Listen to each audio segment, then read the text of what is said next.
Mayor, maganda yung talakayan natin kanina. Kaya Ranara family. Ibang topic na naman, Mayor, no? Na-designate ng Anti-Terrorism Council sa pamamagitan ng ATC Resolution number 35 si Dr. Natividad Castro bilang isang terorista. Si Castro ay isa umanong human rights worker at community doctor na tumutulong sa mga lumad sa Mindanao. Ayon sa landmark ruling ng ATC Chair, Executive Secretary Lucas Bersamin, dating Supreme Court Justice, Castro is involved in planning, training, preparing, and facilitating the commission of terrorism and recruitment to and membership in and providing material support to terrorist organizations or groups organized for the purpose of engaging in terrorism. Anong magiging comment mo dito, Mayor? I would go along with the statement of Secretary Bersamin. Kilala ko siya at hindi naman siya he's a justice ito ng Supreme Court. Hindi ito basta-basta magbitaw ng mga gitong salita kung walang basis po. So, marami yan sila. Hindi lang isa, dalawa. Marami yan sila, doktor, may mga abogado pa. At saka, marami rin nandyan sa bukid at well, tumutulong sila, ginagamot nila, wala mang problema yan. The way of para mapalapit sila doon sa mga terorista at gumagana yung prinsipyo nila na ito nga, gustong pabagsakin ang gobyerno, and they have been at it for 53 years now. Kaya dyan ako sa kanila, Pastor. What really angers me is yung realization na wala silang na-achieve. Not even conquering a barangay for hanging into it for 24 hours. That never happened. They just spread terror there. When the soldiers are gone, sila naman ang bumaba doon sa mga barangay at tinatakot nila. That has always been the modus operandi ever since. And this has been going on for 53 years. Kaya I would join Supreme Court Justice Bersamin in his statement. Pabor ako dyan sa nangyari, Pastor. Very good. At saka ito isang example doon sa mga ibig namang sumuporta na naman sa mga teroristang grupo na have been the scourge of our country for more than 50 years. And we give the public information para dahan-dahan naman kayo sa inyong mga ginagawa. Akala ninyo forever, ganun na lang, magre-recruit, magtutulong kayo, pero with the terrorist group, ang inyong pakay ay pabagsakin ng pamahalaan. So that may be a warning to all of you na to engage, but to surrender na sa gobyerno para mawala na itong NPA at itong CPP and PNDF. Pagkamatay ni Joe Masison, kailangan mamatay na rin ang inyong kilusan. So ang ating Pangulo, Duterte, ay ayon na ayon para sa naging desisyon ni Chief Supreme Court Justice Bersamin at gayon ay ang Executive Secretary ng ating pamahalaan. You know, Pastor, alam mo what is really created or has been there in the minds of itong nasa bukid, itong mahirap na Pilipino? The constant threat of death or violence in the hands of itong mga komunista. Talagang ikaw pagka pro-government ka, no questions asked, talagang patayin ka. Right there and then.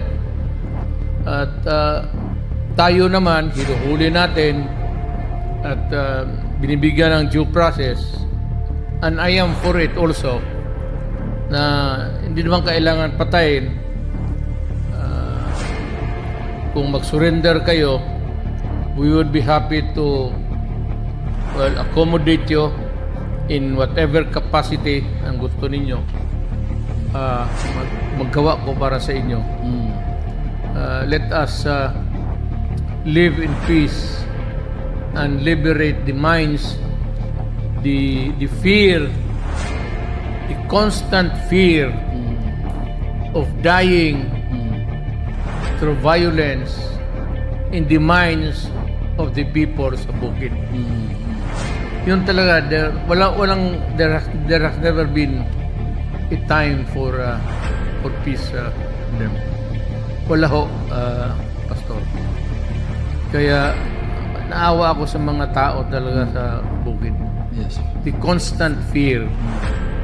And walang problema sa gobyerno. Hindi naman tayo papayag na ako ibang ano ko sa do not equate everything with drugs. Iba ang tingin ko sa itong sabi ng terorista. The Communist Party.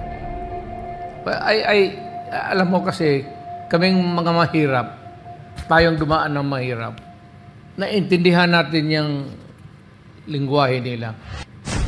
Pero for a group of people having this ideology imposed under the threat of violence because of the armed struggle, yan ang pinakamahirap. That is what is a pain in the ass talaga.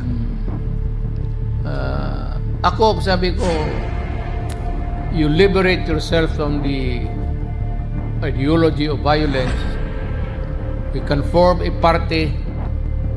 I can be with you in that party. I'll join you, and let us participate in an election. Yes.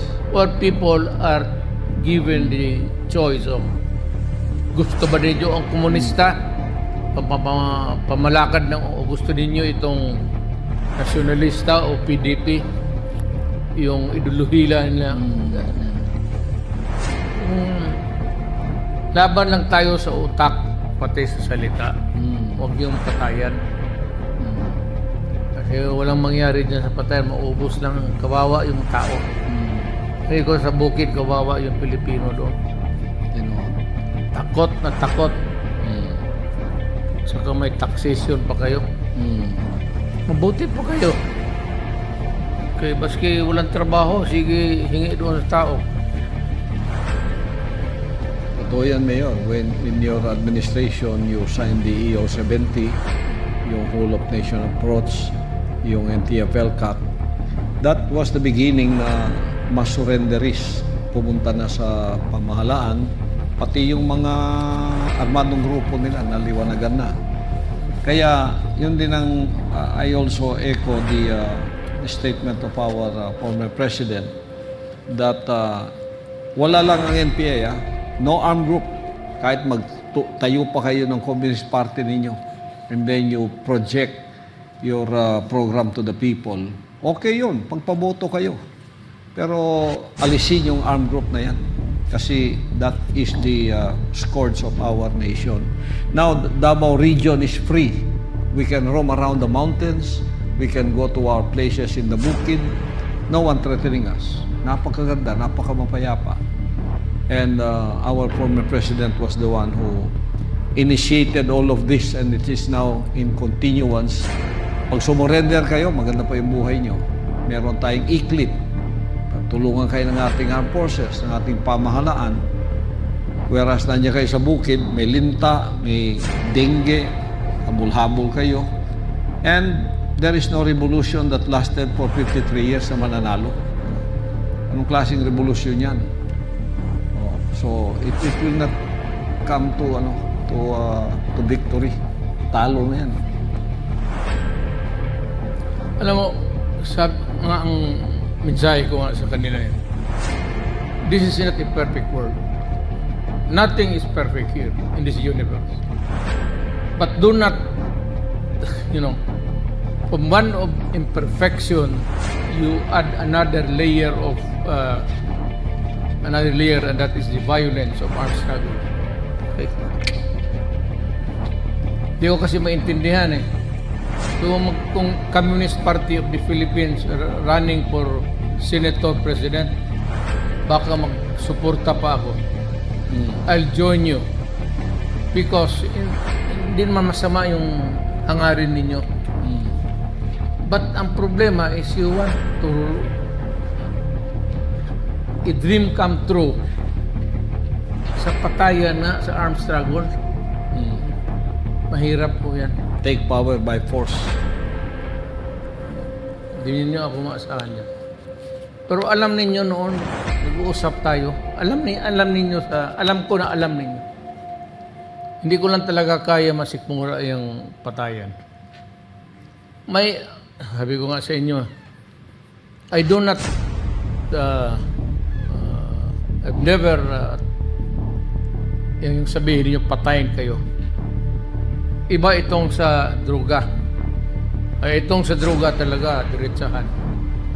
Pero kayo kung ari lang, usap, and if you can lay down drop the gun, and let us talk.